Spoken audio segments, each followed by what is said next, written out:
గణేశాయ నమః, గాయత్రీదేవి నమః. ముందుగా ప్రేక్షక వీక్షణ మహాశీలందరికీ కూడా నమస్కారం. ప్రజలు, రాజు, భార్య, శిష్యుడు వీరి పాపాలు ఎవరు అనుభవిస్తారు? వీళ్ళు కనుక పాపాలు చేస్తే దాని తప్పు ఎవరిది? అలాగే లోభి, మూర్ఖుడు, గర్వంగా ఉన్నవాడు, పండితుడు వీళ్ళని అసలు ఎలా లొంగ తీసుకోవాలి అనే విషయాలని, అలాగే చెడు రాజ్యం, చెడు స్నేహం, చెడు భార్య, చెడు శిష్యుడు వీళ్ళు ఉంటే కనుక వీళ్ళని అసలు ఏం చేయాలి అనే విషయాలని, చాణక్యుడు ఏం చెప్పాడు అనే విషయాన్ని ఇప్పుడు మనం తెలుసుకునే ప్రయత్నం చేద్దాం. రాజా రాష్ట్రకృతం భుంక్తే రాజ్ఞ పాపం పురోహిత, భర్తాచ స్త్రీకృతం పాపం శిష్య పాపం గురుస్థధ.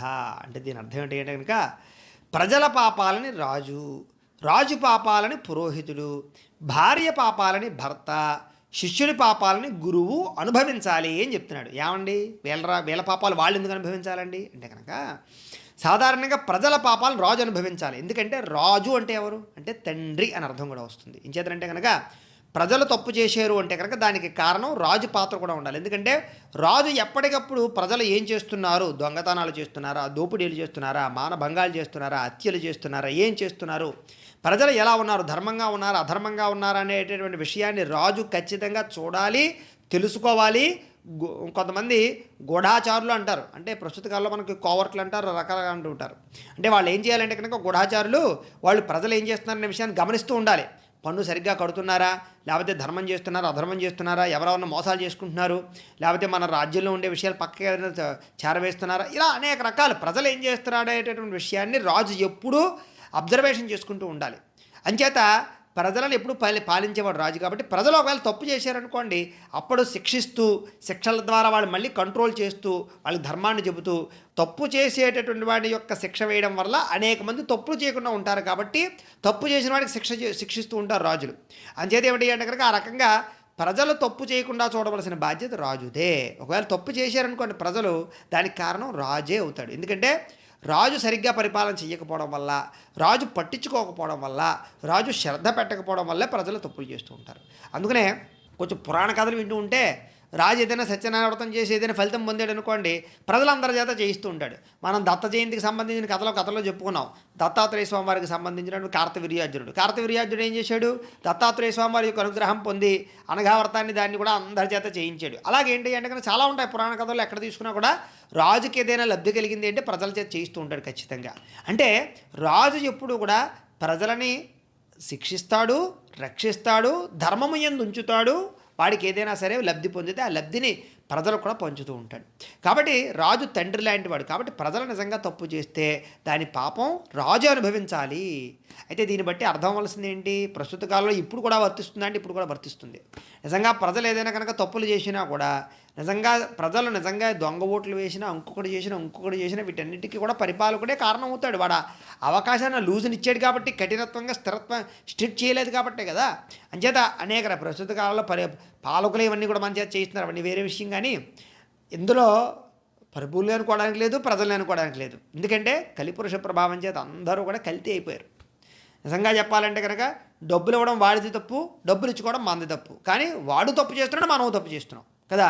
డబ్బు ఇవ్వడం, ఓటుని డబ్బు పెట్టుకోవడం వాడి తప్పు, మరి తీసుకోవడం తప్పు కాదేమిటి? మనం ఏమైనా అమాయకులమా, తెలివి తక్కువ వాళ్ళమా, తింగరవాళ్ళమా, అన్నీ తెలుసు కదా మనకి. వాడు ఎందుకు డబ్బు ఇస్తున్నాడో, మళ్ళీ ఒక 2000 3000 ఇచ్చాడంటే తిరిగి దానికి 100 రెట్లు సంపాదించుకోవడానికి తెలుసు కూడా మనం డబ్బు తీసుకుని వాడికి ఓటు వేస్తున్నామంటే కనుక ఇక్కడ పాలకుడు ఒకటే దుర్మార్గుడు కాదు, మహానుభావుడు వాడు. ఎందుకంటే నిజంగా చెప్పాలంటే కనుక నగ్గుతామో నగ్గమో తెలియకుండా మనల్ని నమ్మి అంత డబ్బు ఖర్చు పెడుతున్నాడు వాడు, నిజంగా ఆస్తులు అమ్ముకుని. కానీ వాడికన్నా దుర్మార్గులు ఎవరంటే ప్రజలే. ఎందుకంటే వాళ్ళ గొయ్యలు వాళ్ళే తీసుకుంటున్నారు కాబట్టి.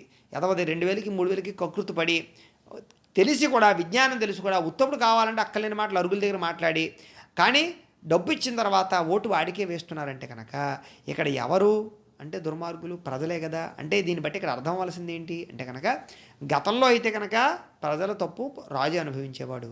కానీ నిజంగా చెప్పాలంటే కనుక ప్రజల పాపం రాజు అనుభవిస్తాడు. కాబట్టి ప్రజలను ఖచ్చితంగా సరిదిద్దవలసిందే, అనుమానం ఏమీ లేదు, శిక్షించవలసిందే తప్పు చేస్తే. అలాగే రాజు పాపాలు ఎవరు అనుభవిస్తారు? మరి నిజంగా ప్రజల పాపాలు అనుకుంటే రాజు అనుభవిస్తాడు. మరి రాజు పాపాలు ఎవరు అనుభవిస్తారు అంటే పురోహితుడు అనుభవిస్తాడట. ఎందుకు అనుభవిస్తాడు అంటే పురోహితుడు చెప్పాలి. ఏం చెప్పాలి? ఓ రాజా నువ్వు తప్పు చేస్తున్నావయ్యా, రాజా నువ్వు వీళ్ళని ఎలా చూస్తున్నావయ్యా, ఒక వర్గం వాళ్ళు ఒకలా చూస్తున్నావయ్యా, నీ కులవని ఒకలా చూస్తున్నావయ్యా, ఇంకో కులవని ఒకలా చూస్తున్నావయ్యా, ఇలా రకరకాలయ్యా, ఇవన్నీ కూడా ఉండకూడదయ్యా, ఇది తప్పు అయ్యా అని పురోహితుడు చెప్పాలి.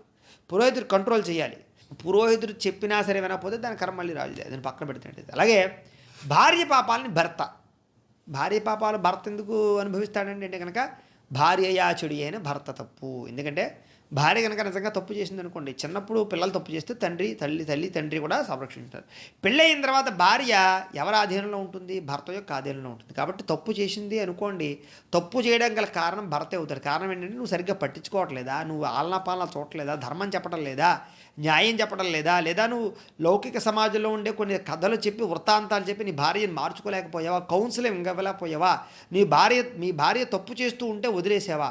అంచేత భార్య తప్పు చేసింది అంటే కనుక నువ్వు సరిగ్గా క్రమశిక్షణలో పెట్టలేదు, లేదా ధర్మం చెప్పలేదు, లేదా నువ్వు సరైన నీతి చూపించలేదు, కాబట్టే నీ భార్య తప్పు చేసింది. కాబట్టి భార్య తప్పు చేస్తే సరిదిద్దుకోకపోవడం నీది పొరపాటు తప్ప భార్యది కాదు. కాబట్టి భార్య చేసినటువంటి యొక్క తప్పుకి పాపానికి శిక్ష భర్త అనుభవిస్తాడు. కాబట్టి ఇక్కడ భార్య తప్పు చేసినా భర్త సరిదిద్దుకోవాలి తప్ప వదిలే విడాకులు ఇచ్చేయి అని మాత్రం శాస్త్రం చెప్పలేదు, చాణక్యుడు అసలు చెప్పలేదు. చూసారా, పాపం అనుభవిస్తాడని చెప్పాడు. అంచేత అంత కఠినంగా మాట్లాడాడు. కాబట్టి ఇక్కడ తప్పు ఎవరిది అంటే భర్తదే. అలాగే శిష్యుని పాపాలు గురువు అనుభవిస్తాడట. ఎందుకంటే శిష్యుని కంట్రోల్లో పెట్టి శిష్యుడు తప్పు చేయకుండా ధర్మాన్ని బోధించి శిష్యుని క్రమశిక్షణలో పెట్టవలసినటువంటి బాధ్యత గురువుదే. కాబట్టి ఒకవేళ శిష్యుడు తప్పు చేస్తే ఆ పాపం ఎవరిది? గురువుదే పాపం అవుతుంది. అంటే వీళ్ళకి ఎంత కఠినమైనటువంటి శిక్షలు విధించారంటే వీళ్ళు ఎంత కంట్రోల్లో ఎంత ధర్మంగా ఉంటూ కింద వాళ్ళని ఎంత బాగా చూడాలో అర్థం చేసుకోండి. అలాగే మనం కూడా గురువుని గౌరవించాలి, భార్య భర్తని గౌరవించాలి, అలాగే రాజు పురోహితుని గౌరవించాలి, ప్రజలు రాజును గౌరవించాలి. ఈ గౌరవించడం ఉంటేనే వాళ్ళ మీద గౌరవపరమైనటువంటి మర్యాదలు ఉంటేనే ఇవన్నీ సాగుతాయి. కాబట్టి ఇవన్నీ గతంలో ఉండేవి, ఇప్పుడు అలాగ రాను తగ్గిపోవడం వల్లే ఎవరిని నమ్మలేని పరిస్థితులు కనపడుతున్నాయి. కాబట్టి అసలాకుతలం అయిపోతుంది వ్యవస్థ. కాబట్టి చాణక్యుడు నీతి శాస్త్రాలు చెబుతూ మనకి జీవితంలో మనల్ని ఉద్ధరించడానికి ప్రయత్నం చేస్తున్నాడు. చూడండి, వినండి. ఇంకా అద్భుతమైనటువంటి శ్లోకం ఇది. ఏమిటి అంటే కనుక రుణకర్త పితాశత్రు మాతాచ వ్యభిచారిణి భార్య రూపవతీ శత్రు పుత్ర శత్రుర పండిత. ఇది చాలా గొప్ప శ్లోకం. అయితే ఇక్కడ మనకి శత్రువులు ఎవరు? మన కూడా ఉండి, మన ఇంట్లో ఉండి, మన బంధువులు అయ్యి ఉండి, మన కూడా ఉండేటటువంటి బంధువర్గంలోనే శత్రువులు ఎవరు అంటే కనుక అప్పు చేసి తీర్చకుండా చనిపోయినటువంటి తండ్రి పుత్రులకు శత్రువుట. పిల్లలకు శత్రువు అవడు. పిల్లలకి తండ్రి ఎప్పుడు శత్రువు అవుతాడు? తండ్రి ఎప్పుడు శత్రువు అవుతాడంటే అప్పులు చేసేసి, తాగేసి, తందనాలు ఆడేసి, ఇష్టం వచ్చిన జోదం ఆడేసి, వ్యభిచారాలకు ఖర్చు పెట్టేసి, రకరకాల డబ్బులు పాడు చేసేసి, అప్పులు చేసేసి చనిపోయాడు అనుకోండి, అప్పు ఎవరు తీర్చాలి? పిల్లలు తీర్చాలి. పిల్లలు తీర్చాలంటే కనుక నిజంగా కనుక తండ్రికి ఏదైనా ఆరోగ్యం బాగోక హాస్పిటల్లో ట్రీట్మెంట్ చేసుకుంటూ అప్పు చేస్తే తీర్చడం అనేటటువంటి బాధ్యత అవుతుంది తప్ప తండ్రి ఇష్టం వచ్చినట్టు తాగి తందనాలాడి లేదా జోదవాడి ఆ రకంగా అప్పు చేసినటువంటిది పిల్లలు తీర్చవలసిన అవసరం లేదు. తీర్చవలసిన అవసరం లేదు అంటే కనుక అప్పు ఎగ్గొట్టమని కాదు దీని అర్థం. అంటే అలాగా అటువంటి అప్పుని పిల్లలకి ఇవ్వకూడదు తండ్రి, అది ధర్మం కాదు. ఆ రకంగా అప్పు తీర్చకూడదు. పిల్లలు తీర్చవలసినటువంటి పరిస్థితులు మనం చేయకూడదు. లేదా మనం నిజంగానే ఏదో గుడి కట్టామో, బడి కట్టామో, లేకపోతే ఎవరికో ఆపదలు ఉంటే ఆదుకున్నామో, లేకపోతే కనుక ఏదైనా ఒక సత్కార్యక్రమం చేయడం వల్ల అప్పు అయింది అంటే అది వేరే విషయం. కానీ మన వల్ల మనం చేసినటువంటి తప్పుల వల్ల అప్పులు చేస్తే దానివల్ల పిల్లలకి శత్రువు అవుతాడు తండ్రి, ఖచ్చితంగా మిత్రుడు అవ్వడం చేత జీవితాంతం తిట్టుకుంటూ ఉంటాడు తండ్రిని. మా నాన్న పోతే పోయాడు కానీ 50 లక్షలు అప్పిచ్చిపోయాడు మాకు అని చెప్పేసి తండ్రి అనే పదం వినపడిన వెంటనే తిరుగుతూ ఉంటాడు. అంటే తండ్రికి ఎప్పుడు శత్రువు అవుతాడు పిల్లవాడు అంటే కనుక అప్పు చేయడం వల్ల అవుతాడు. కాబట్టి అప్పులు చేసి పిల్లలకి అప్పు ఇవ్వకూడదు. ఆస్తులు ఇచ్చినా ఇవ్వకపోయినా అప్పు ఇవ్వకూడదు, అది పెద్ద విషయం. ఆస్తులు ఇచ్చినా కూడా ఈ రోజుల్లో తల్లిదండ్రులు సరిగ్గా చూస్తున్నారా అంటే అది వాళ్ళ సంస్కారాన్ని బట్టి, మనం పెంచినటువంటి పరిస్థితిని బట్టి ఉంటుంది. కాబట్టి అవన్నీ పక్కన పెట్టినట్లయితే ఈ రకంగా తండ్రి శత్రువు అవుతాడు పిల్లలకి. అలాగే తల్లి జారిణి అయితే తనయులకి ఆవిడ కూడా శత్రువు అవుతుంది. తండ్రి అప్పులు చేస్తే శత్రువు అవుతున్నాడు, మరి తల్లి ఎందుకు శత్రువు అవుతుంది అంటే జారిణి అంటే మనం పెద్దగా చెప్పుకోక్కర్లేదు. వ్యభిచార పనులు చేయడం, పరపురుష వ్యామోహం, భర్త లేనప్పుడు పక్క వాళ్ళతో విరమించుతూ ఉండడం, ఇలా రకరకాల వ్యవహారాలు చేయడం. ఇవి పూర్వకాలం చాలా అరుదుగా ఉండేవి, ఇప్పుడు ఎక్కువగా వినవలసి వస్తోంది. కాబట్టి ఈ విషయాలు మీ పిల్లలకి తెలియవు అని మాత్రం అనుకోకండి. మీ పిల్లలు అమాయకులు, ఇంకా 10th క్లాస్ చదువుతున్నారు, 8th క్లాస్ చదువుతున్నారు, 5th క్లాస్ చదువుతున్నారు అని కూడా అనుకోకండి. మీ పిల్లలు చాలా తెలివైన వాళ్ళు. ఈ కాలం జనరేషను చాలా అద్భుతమైనటువంటి హైజీన్ జనరేషన్. బ్రహ్మాండమైన ఐక్యూ లెవెల్ ఉన్నవాళ్ళు. తల్లి ఎవరితో మాట్లాడుతోంది తండ్రి లేనప్పుడు అనే విషయాన్ని అర్థం చేసుకోనంత అమాయకంగా ప్రస్తుత కాలం పిల్లలు లేరు. కాబట్టి చిన్నపిల్లలే కదా, వాళ్ళకి ఏం తెలుస్తుందిలే అని చెప్పేసి అంకులు వచ్చేయడు అని చెప్పేసి రకరకాల వ్యవహారాలు చేసి ఏంటి పిల్లలు ఎదురుండానే వ్యవహారాలు నడపడం, ఇవి ఎక్కువైపోతున్నాయి. కర్మ కొద్దీ మాలాంటి వాళ్ళకి ఎక్కువగా వినవలసి వస్తుంది ఇలాంటి వార్తలు. ఎందుకంటే జాతకాల గురించి వాటి గురించి ఫోన్లు చేసి మాకు ఎక్కువగా ఇలాంటి విషయాలు కూడా ఈ మధ్యకాలంలో, అందులోనూ స్త్రీలు బాగా ఎక్కువగాను ఈ విషయాల గురించి మాట్లాడడం, చర్చిస్తుండడం వింటూ ఉంటే కనుక ఒకసారి అనిపిస్తూ ఉంటుంది, ఏమిట్రా బాబు ఇలా తయారైపోయింది ప్రపంచం, ఈ చాణక్య నీతులు లాంటివి కనీసం వీళ్ళు ఏమైనా అర్థమవుతాయా మనం చెబితే అనేటటువంటి ఒక అనుమానం కూడా వస్తుంది. సరే, అవన్నీ పక్కన పెట్టినట్లయితే నిజంగా ఇవన్నీ చదివిన వాళ్ళైతే కనుక ఈ తప్పులు చేస్తారా అనేటటువంటి ఒక ధైర్యం కూడా వస్తుంది. కాబట్టి ఇలాంటివి చెప్పడానికి అసలు ప్రధాన కారణం కూడా అదే. ఎందుచేతనయ్యా అంటే కనుక పిల్లలు శత్రువులైపోతారు జీవితాంతం తల్లిదండ్రులకి ఈ కారణాల చేత. జీవితంలో తల్లి అవకాన దశలో ఉన్నప్పుడు లేదా హాస్పిటల్ పాలైనప్పుడు సేవ చేయరు. బతుకున్నప్పుడు ఇన్ని ఎదవప్పలు చేసింది మా అమ్మ అంటారే తప్ప అయ్యో తల్లి అనే ప్రేమ రాదు. మనం చేసే తప్పుడు పనుల వల్ల మనం నిజంగా కష్టాల పాలైనా, నిజంగా రేపు పొద్దున్న మనం ఎవరినైనా ప్రేమించామనుకోండి, అప్పుడు తల్లికి ఏం చెప్పాలి, తండ్రికి ఏం చెప్పాలి, వాళ్ళు మాత్రం కాదా, వాళ్ళు మాత్రం తిరగలేదా అంట.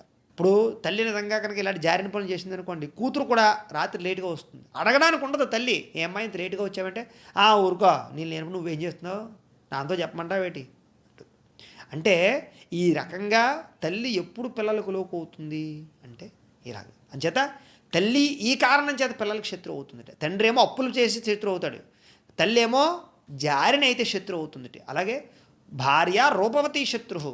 ఈ విషయం కొంచెం జాగ్రత్తగా అన్వయం చేసుకోవాలి తప్ప కంగారు పడిపోకూడదు ఈ విషయంలో. రూపవతి అంటే అందంగా ఉండడం వల్ల శత్రువు అవుతుంది అని ఒక రకంగా చెప్తే, అందంగా కనపడడానికి ప్రయత్నం చేసేటటువంటి భార్య శత్రువు అవుతుంది అని. ఇక్కడ భగవంతుడు ఇచ్చిన అందం వేరు. భగవంతుడు ప్రతి మనిషికి వాడు చేసుకున్న కర్మ చేత అందాన్ని ఇస్తాడు. జాతకంలో శుక్రబలాలు ఇవన్నీ కూడా కారణాలు అవుతూ ఉంటాయి. అవన్నీ పక్కన పెట్టినట్లయితే కనుక సహజ సిద్ధంగా ఉండే అందం వేరు, కానీ అందాన్ని ప్రదర్శించేటటువంటి అందం వేరు. అంటే సింపుల్ లాజిక్, బ్యూటీ పార్లర్కి వెళ్ళి మేకప్లు కొట్టించుకుని లేదా ప్రస్తుత కాలంలో బట్టల విషయంలో కానీ శారీరక అవయవాలను ప్రదర్శించడం కోసం ప్రయత్నం చేస్తూ, భర్త ఉన్నా కూడా శారీరక అవయవాలను ప్రదర్శించడానికి ప్రయత్నం చేస్తూ, ఇలాగే ఉన్న అందాన్ని ఇంకా ఎక్కువగా ఏదో ప్రదర్శించడానికి, ఇప్పుడు భర్త ఉన్నాడు అనుకోండి, భర్తకు నిజంగా ఏదో పెళ్లి చూపులో చూస్తాడు, లేదా పెళ్ళికి చూస్తాడు, తర్వాత ఒక రోజు 2 రోజులు చూస్తాడు అందం. నిజంగా తర్వాత భర్త ఓ రోజు అందాన్ని చూస్తూ కూర్చుంటాడా, మేకప్ ఉంటేనే చూస్తాడా? ఇంట్లో మనం నిరంతరం మేకప్ వేసుకుంటున్నావా? భర్త చూడనటువంటి అవస్థ ఏదైనా ఉంటుందా? అంచేత భర్తకి 24 గంటలు అందంగా చూపించవలసిన పనేమీ లేదు. అందంగా లేకపోతే భర్త ఏమి మనల్ని విసర్జించేయడు. భార్యాభర్తల అనుబంధం అందానికి అసలు సంబంధం లేదు. గుణానికి సంబంధం, అనుబంధానికి సంబంధం, అనురాగానికి సంబంధం, ప్రేమకి సంబంధం, ఒకరికి అవసరానికి చాలా ఉంటాయి. భార్యాభర్తల సంబంధం చాలా విశేషం. అది అసలు ధర్మంతో ముడిపడి ఉంటుంది కానీ అంతంతో ముడిపడి ఉండదు. అది భార్యాభర్తల సంబంధం అవుతుంది. అది అంచేది ఏమిటి అంటే కనుక మరి ఇలాంటి స్త్రీ మేకప్ వేసుకోవాల్సిన పని ఏంటి? లేదా ఎందుకు అంత అలాంటి కొన్ని రకాల విచిత్రమైన బట్టలు వేసుకోవాల్సిన అవసరం? అంటే ఎవరికి అందాన్ని చూపించడానికి? అందం చూపించడం వల్ల ఏమవుతోంది అంటే భర్తకి శత్రువు అవుతోంది ఇక్కడ. అంచేత భార్య రూపవతి శత్రువు అంటే దీన్ని ఇలా అన్వయం చేసుకోవాలి తప్ప అందంగా ఉన్న ప్రతి భార్య భర్తకి శత్రువు అని అవుతుంది. ఎలాగంటే అందంగా ఉంటే ప్రతి ఒక్కడు ఆవిడ వంకే చూస్తాడు. బయటకు తీసుకెళ్ళి ఏ బండి మీద ప్రయాణం చేస్తున్నా, ఏ పార్కుకి వెళ్ళినా, ఏ సినిమా హాల్కి వెళ్ళినా, ఎక్కడికి వెళ్ళినా సరే నలుగురు చూస్తూ ఉంటారు. కాబట్టి ఈ అందం అనేటటువంటిది ఆమె స్త్రీ వాళ్ళ భార్యకు ఉండేటువంటి అందం వల్ల అందరూ దాన్ని చూడడం వల్ల ఏమవుతుంది అంటే కనుక ఇతనికి తెలియకుండా ఓ రకమైనటువంటి ఒక అంటే ఇన్సెక్యూరిటీ ఫీలింగ్ వచ్చి కొంచెం బాధ వచ్చి అది కొంచెం శత్రుత్వం వస్తుంది. అందం శత్రువు అవుతుంది. ఇక్కడ భార్య శత్రువు అవ్వదు. ఇంత అందంగా ఉంది ఏమో అందరూ చూస్తున్నారని. అంటే ఈ రకంగా భార్య శత్రువు అవుతుంది. కానీ అది సహజ సిద్ధంగా వచ్చింది, భార్య తప్పు లేదు. కానీ భార్య తప్పు ఎప్పుడు అవుతుంది అంటే కనుక ఉన్న అందాన్ని ఇంకా పెంపొందించుకుని పక్కవాడికి చూపించడానికి ప్రయత్నం చేసినప్పుడు శత్రువు అవుతుంది. కాబట్టి ఆ రకంగా ఉండకూడదు అని చెప్తున్నాడు ఇక్కడ. అలాగే విద్వాంసుడు కానీ తనయుడు కూడా తల్లిదండ్రులకు శత్రువే. ఇప్పుడు మన వంతు వచ్చింది. పిల్లలు ఎప్పుడు శత్రువులు అవుతారు తల్లిదండ్రులకి? పిల్లలు కూడా శత్రువులు అవుతారు. ఎప్పుడు అవుతాయంటే కనుక చదువుకోకపోతే, విద్వాంసులు కాకపోతే అంటే అర్థం ఏంటంటే కనుక ఏదో సంగీత విద్వాంసులు, కళాకారులు, లేకపోతే ఏదో మామూలుగా వేద విద్వాంసులు అవ్వాలని కాదు దీని అర్థం. చదువుకోకపోవడం కూడా విద్వాంసులు అవ్వకపోవడం అని అర్థం. ఎప్పుడైతే పిల్లలు చదువుకోరో ఆటోమేటిక్గా తల్లిదండ్రులకు శత్రువులే, అనుమానం ఏమీ లేదు. అంచేత ఏమిటి అంటే కనుక పిల్లలు చదువుకుని తీరాలి, చదువుకుని ఉద్ధరింపబడాలి, తల్లిదండ్రులను పోషించాలి, సంఘంలో మంచి పనులు చేయాలి, కీర్తి ప్రతిష్టలు తీసుకురావాలి సంఘాన్ని యొక్క వాళ్ళ వంశానికి. కాబట్టి చదువుకోకపోతే వాళ్ళు ఖచ్చితంగా తల్లిదండ్రులు శత్రువులే. అంటే చాణక్యుడు చూడండి అందరినీ సమానంగా చెప్తాడు, అందరికీ బుద్ధి వచ్చేలా చెప్తాడు. ఎవరో ఒకళ్ళంటూ ఒకళ్ళు ఉండదు. కాబట్టి పెద్దవాళ్ళకి పిల్లలకి కూడా బుద్ధి చెప్తాడు. కాబట్టి అందరూ ఈ యొక్క వీడియోలు చూడాలి, అందరికీ చూపించాలి. అందుకనే ఈ విషయాలని, ఎందుకంటే అస్తమాటు చెప్పే విషయాలు కావు, అందరూ చెప్పే విషయాలు కావు, చాలా జాగ్రత్తగా అర్థం చేసుకుని ఇవి కనుక తెలుసుకుంటే జీవితంలో మనం మన జీవితాన్ని ఎలాగైనా మలుచుకోవచ్చు. ఇవి నిజంగా తెలుసుకున్నట్లయితే కనుక మన జీవితాలు నిజంగా మారుతాయి. కాబట్టి అంత గొప్ప శ్లోకాలు కాబట్టి విన్నవాళ్ళు కాస్త ప్రచారం చేయండి, పిల్లలకి చెప్పండి, వీన్ని అర్థం చేసుకోండి. అలాగే ఇంకో అద్భుతమైన శ్లోకం చెప్పాడు. లబ్ధమర్ధేన గృహ్ణీయాత్ స్తబ్ధమంజలి కర్మణ మోర్ఖఛందోను వృత్తేన యథార్థత్వే పండితం. అంటే దీని అర్థం ఏంటంటే కనుక లోభిని డబ్బిచ్చి గర్విష్టివాడిని దొంగ నమస్కారాలు చేసి మూర్ఖుణ్ణి నువ్వు చెప్పినట్టే వింటాను అని, అలాగే సత్యాన్ని మాట్లాడడం వల్ల పండితుడిని వీళ్ళని లొంగదీయచ్చు అని. ఎవరెవరిని ఎలా లొంగదీయాలి? సాధారణంగా మన జీవితంలో ఎవరైనా లొంగ తీసుకోవాలంటే ఎవడెవరిని ఎలా లొంగ తీసుకోవాలో టెక్నిక్స్ నేర్పుతున్నాడు మనకి చాణక్యుడు. చూడండి, అంటే లోబు ఉన్నాడు, బాగా పిసిని కొట్టాడు. ఆ పిసిని కొట్టోడికి ముందర అడ్వాన్స్ 1000 రూపాయలు వాడేసామంటే చాలు, ఇంకా వాడు జాగ్రత్తగా మనం చెప్పిన మాట వింటూ ఉంటాడు. లోబికి ఎప్పుడు కూడా డబ్బు ప్రీతి బాగా ఎక్కువగా ఉంటుంది, డబ్బు ఇచ్చి వాడిని లొంగ తీసేసుకోవచ్చు. అలాగే మహాగర్విష్ఠులు ఉంటారు కొంతమంది, మహాగర్వం, విపరీతమైనటువంటి గర్వం ఉంటుంది, అహంకారం ఉంటుంది. వాళ్ళకి ఏమిటంటే హాయ్ నమస్కారం బాబు దండి, వాడికి దొంగ నమస్కారాలు పెట్టాలట. ఎప్పుడైతే ఈ నమస్కారాలు పెట్టామో వాడు నన్ను చూడి అలా గౌరవిస్తున్నాడు వీడు అని వాడు వచ్చినటువంటి పని వాడు చేస్తాడు, 100 బదులు 200 ఇస్తూ ఉంటాడు వీడు. అంటే ఒకడు గర్విష్టి అని మనం తెలుసుకున్నాం అంటే కనుక మనకి సమాజంలో కొంతమంది కనపడుతూ ఉంటారు కదా, తెలిసిపోతారు, గర్విష్టి అని తెలిసిపోతూ ఉంటారు. వాడికి ఏమిటా అంటే వచ్చిన వెంటనే ఓ సలాం, నమస్కారం, గుడ్ మార్నింగ్, నమస్కారం, ఇలా ఒంగో ఎలా అంటే కంట్రోల్ అయిపోతాడు. ఇంకా వాడికి కావాల్సింది ఏంటంటే పక్కవాడికి నమస్కారం కావాలి. వాడికి గర్వం అనేటటువంటిది రీత్యా అవతలవాడు మనకన్నా తక్కువగా ఉన్నాడా లేదా అనేది చూసుకుంటాడు వాడు. కాబట్టి గర్విష్టికి నమస్కారం అనేటటువంటిది ఇచ్చి లొంగలు తీసుకోవచ్చు వాడు. ఆ తర్వాత మనం ఏం చెప్పినా వింటాడు, ఎందుకంటే మనం దండం పెట్టేసాం కాబట్టి, నమస్కారం పెట్టేసాం కాబట్టి, వాడికి కావాల్సింది నమస్కారం కాబట్టి మళ్ళీ పెడతాడో పెట్టడో అని చెప్పేసి వీడు ఏ పని అడిగితే చేసేస్తాడు గర్విష్టి. కాబట్టి గర్విష్టికి నమస్కారంతో లొంగ తీసుకోవచ్చు గర్విష్టిని. అలాగే మూర్ఖుడు ఉన్నాడు అనుకోండి, వాడిని ఎలా లొంగ తీసుకోవాలంటే మూర్ఖుడు వాడు ఇలాగే చెప్తాడు, వాడు అనుకున్నదే చెప్తాడు. సరే నువ్వు చెప్పినట్టే చేద్దాం దాన్ని ఉంది, మనం చేయాల్సింది మనం వేరే చేసేస్తాం. కానీ మూర్ఖుని మెప్పించాలి, మూర్ఖుని లొంగ తీసుకోవాలంటే కనుక వాడు చెప్పింది ముందర అవును అనాలి.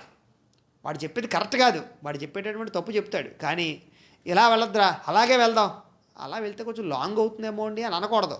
మూర్ఖుడు వాడు విండ కాబట్టి ఏదో చెప్తాడు కాబట్టి నువ్వు చెప్పిన రూట్లోనే వెళ్దాం, దాన్నే ఉంది, అలాగే పోదాం, రెడీగా ఉండు. కానీ తర్వాత మనం అనుకున్నాం కానీ కుదరలేదు అని చెప్పేసి మనం వెళ్ళవలసిన రూట్లోనే మనం వెళ్ళాలి. అంటే మూర్ఖుడిని ఈ రకంగా చెప్పి మనం వాడిని మెప్పించి మనం లొంగ తీసుకోవచ్చు. మరి పండితుడిని ఎలాగా అంటే పండితుడు ఎప్పుడు సత్యం మాట్లాడేవాడికి లొంగుతాడు, అబద్ధాలు చెప్పేవాడికి లొంగడు. అంచేత పండితుడిని సత్యం మాట్లాడి లొంగ తీసుకోవచ్చు. ఎప్పుడైతే మనం సత్యం మాట్లాడేమో పండితుడు ఆటోమేటిక్గా వీడి నిజాయితీ పడ్డు కాబట్టి వీడి మనం ఏం చెప్తే చేయాలనుకుంటాడు పండితుడు. కాబట్టి ఈ రకంగా ఎవరిని ఎలా లొంగ తీసుకోవాలో చెప్పాడు చూడండి. అలాగే ఇది ఇంకా అద్భుతమైనటువంటి శ్లోకం, ఇది ఖచ్చితంగా వినండి, గుర్తుపెట్టుకోండి.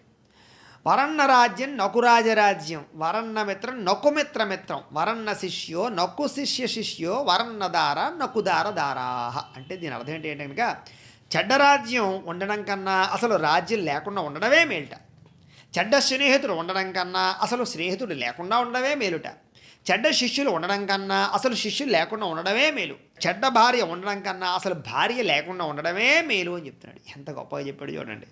కారణం ఏంటి, దీనికి కారణం ఏంటో మళ్ళీ ఇంకో శ్లోకంలో చెప్తాడు. ఈ శ్లోకాలు కూడా చాలా బాగుంటాయి వినడానికి. కురాజరాజ్యేన కుతః ప్రజాసుఖం, కుమిత్రమిత్రేణ కుతోస్మి నివృత్తి, కుదారదారైశ్చ కుతో గృహే రతి, కుశిష్య మధ్యాప యతః కుతో యశః. అంటే దీని అర్థం ఏంటి అంటే కనుక చెడ్డరాజు పరిపాలించేటటువంటి రాజ్యంలో ప్రజలు సుఖపడరు. కాబట్టి నిజంగా కనుక రాజ్యం కనుక చెడ్డ రాజ్యం అనేటటువంటి ఉందనుకోండి, చెడ్డ రాజ్యం అంటే ఏంటి, రాజ్యం అంటే ఏంటి, చెడ్డ ప్రజలు ఉంటే చెడ్డ రాజ్యం అవుతుంది, మంచి ప్రజలు ఉంటే మంచి రాజ్యం అవుతుంది కదా.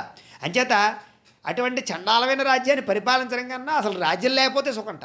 అంటే రాజ్యంలో ప్రజలందరూ దుర్మార్గులు, దుష్టులు అయ్యుండి, చెడ్డవాళ్ళు అయ్యుండి, నేరస్తులు అయ్యుండి, అలాంటి రాజ్యంలో రాజుకి ఆ రాజ్యం వేస్ట్, ఉపయోగం ఏం లేదు. దానివల్ల ఏంటి ప్రయోజనం, సుఖమే ఉండదు. దానివల్ల రాజు సుఖపడ్డా ప్రజలు సుఖపడరు. ఎప్పుడెప్పుడు ఎవరు దెబ్బలాడుకుంటారో ఎప్పుడెప్పుడు కొట్టి చచ్చిపోతారో తెలియదు. మనం ఇలాంటి రాజ్యాలు పోల్చుకోవాలంటే ఒక రాజ్యం మనం ఉదాహరణగా తీసుకోవచ్చు. ఏమిటది? మీకు అందరికీ తెలుసు, మనకి విరోధి దేశం, విరోధి రాజ్యం పాకిస్తాన్ కదా. వాళ్ళ దేశంలోనే వాళ్ళు బాంబులు వేసుకుంటారు, పక్క దేశంలోనే బాంబులు వేస్తారు. ఏమిటి ప్రయోజనం? అంటే దాంట్లో రాజకీయ ఏమైనా కీర్తి ఉందా? రాజకీయ ఏమైనా మర్యాద ఉందా? పక్క దేశం వాళ్ళు ఏమైనా గౌరవిస్తున్నారా? వాళ్ళ మత దేశస్తులు గౌరవిస్తున్నారా? ఎవరైనా డబ్బు ఇస్తున్నాడా, ఆదుకున్నాడా? వాళ్ళు దరిద్రాన్ని అనుభవిస్తున్నారు. అంటే ఈ మధ్యకాలంలో ఇంకా మనం చూసేదో కాస్త కూస్తో అప్పుడప్పుడు బుద్ధి తెచ్చుకుంటున్నారనుకోండి, అది పక్కన పెట్టినట్లయితే కనుక. అందుకనే పోలికలు కూడా మనకు భలే దొరుకుతాయి కొన్ని దేశాలు. సరే, అది పక్కన పెట్టినట్టయితే మోసగించే మిత్రుడి వల్ల సంతోషం కలుగుతుందా చెప్పండి? మోసం చేసే మిత్రుడు ఉండగానే లేకపోవడం ఏమన్నాడు? కారణం ఏంటి? మిత్రుడు అనే అర్థానికే, మిత్రుడు అంటే దాని అర్థం ప్రతిపదార్థం ఏమిటయ్యా అంటే కనుక నమ్మకం అని అర్థం. ఇంకా మోసం చేసేలా ఉంటే వాడి మిత్రుడు ఎలా అవుతాడండి? అలాంటి మిత్రుడు ఉంటే ఉపయోగం ఏంటి? అంటే ఆపద్ధర్మంలో నిజంగా ఎవరిని మనం సంపూర్తిగా నమ్ముతామంటే ఒకానొక సమయంలో భార్య కన్నా, పిల్లల కన్నా, తల్లిదండ్రుల కన్నా ఎక్కువగా నమ్ముతూ ఉంటాం ఒక్కొక్కసారి మన ఎవరిని? మిత్రులని. అంటే అంత స్థానం ఇస్తాం వాళ్ళకి. అలాంటి మోసం చేసేవాడు అనుకోండి, వాడి మిత్రుడు అవడవాడు. అంచేత మోసం చేసేటువంటి అసలు అలాంటి మిత్రుడు ఉండకుండా ఉండవే నయం, అసలు మిత్రులు లేకపోవడం నయం మోసం చేసేవాడు ఉంటే కనుక. అలాగే చెడ్డవారి వల్ల, చెడ్డబారి ఉండడం కన్నా అసలు ఉండకపోవడమే నయం. ఎందుకన్నాడంటే కనుక చెడ్డబారి ఉంది, నిరంతరం హింసిస్తూ, ఇంటికి వచ్చిన తర్వాత సుఖం లేకుండా చేస్తూ, అసలు దాంపత్య సుఖమే ఉండదు ఇంకా ఆవిడ వల్ల. ఇంట్లో ఎప్పుడు కూడా పేచి, చికాకులు, రకరకాల కేసులు, లేకపోతే కనుక సంఘంలో గౌరవం తీసేస్తూ ఉండడం, అరుపులు, కేకలు, రకరకాల అంటే పైశాచికత్వంగా మన మీద హింసిస్తోంది అనుకోండి భార్య. అలాంటి భార్య లేకపోవడమే నెయ్యంట. అలాగే మూర్ఖ శిష్యులు ఉండడం కన్నా లేకపోవడం నెయ్యం. అంటే దీనికి అర్థం ఏంటంటే, మూర్ఖ శిష్యులు ఉన్నారనుకోండి, ఆ గురువు వల్ల ఏమొస్తుంది? ఇప్పుడు ఒకడున్నాడు, శిష్యులు ఉన్నారు, ఓ తప్పు చేశాడు, లేకపోతే ఎవరినో ఏదో మోసం చేశాడు. ఎవరా నీ గురువు? ఎక్కడ చదువుకున్నారో నువ్వు అంటారా కదా. పలానా గురువుగారు శిష్యులండి ఇలాంటి తప్పు పనులు చేశారు అంటారా లేదా? అంటే శిష్యులు సరైనటువంటి వాళ్ళు కాకపోతే దానివల్ల గురువుకి అప్రతిష్ట. అంచేత అలాంటి శిష్యులు లేకపోతే, అసలు శిష్యులు లేకపోయినా నేను గురువు గారికి, కానీ ఇలాంటి శిష్యులు ఉండడం వల్ల మాత్రం ప్రయోజనం లేదుట. అంటే వీటన్నిటి వల్ల ఏమిటయ్యా అంటే కనుక, ఇలాంటి వాళ్ళు ఉండడం కన్నా లేకపోవడం వల్ల చాలా ఆనందపడమని చెప్తున్నాడు ఇక్కడ చాణక్యుడు. చెడ్డ రాజ్యం ఉండడం కన్నా అసలు రాజ్యం లేకపోతే హ్యాపీగా ఉండు, ఆనందంగా ఉండు, సంతోషంగా ఉండు. అలాగే మోసగించే మిత్రులు లేకపోయినా, మోసగించే మిత్రులు ఉన్నారనుకోండి, అసలు మిత్రులు లేకపోయినా ఆనందంగా ఉండు, కానీ మోసం చేసే మిత్రులు మాత్రం నీకు మంచిది కాదు. అలాగే భార్య లేకపోయినా నష్టం లేదు, కానీ చెడ్డ భార్య మాత్రం ఉండకూడదు. అలాగే శిష్యులు లేకపోయినా పర్వాలేదు, కానీ మూర్ఖ శిష్యులు మాత్రం ఉండకూడదు. అంటే ఎంత గొప్పగా చెప్తున్నాడు చూడండి, ఎంత స్పష్టంగా. ఇలాంటి విషయాలు చాలా చెప్పాడు. ఇవన్నీ కూడా మనం వినడం, మన పిల్లలకు నేర్పడం, వీటి ప్రచారం చేయడం చాలా ముఖ్యం. దీనివల్ల ప్రపంచ జ్ఞానం వస్తుంది, చాలా మనకు తెలియని ఎన్నో విషయాలు ఇవన్నీ కూడా. కాబట్టి ఇలాంటి విషయాలన్నీ కూడా మనం ఇంకా ఉన్నాయి, అవి తదుపరి వీడియోలో మనం తెలుసుకునే ప్రయత్నం చేద్దాం. గోబ్రాహ్మణేభ్యః శుభమస్తు నిత్యం. లోకాః సమస్తాః సుఖినో భవంతు. స్వస్తి.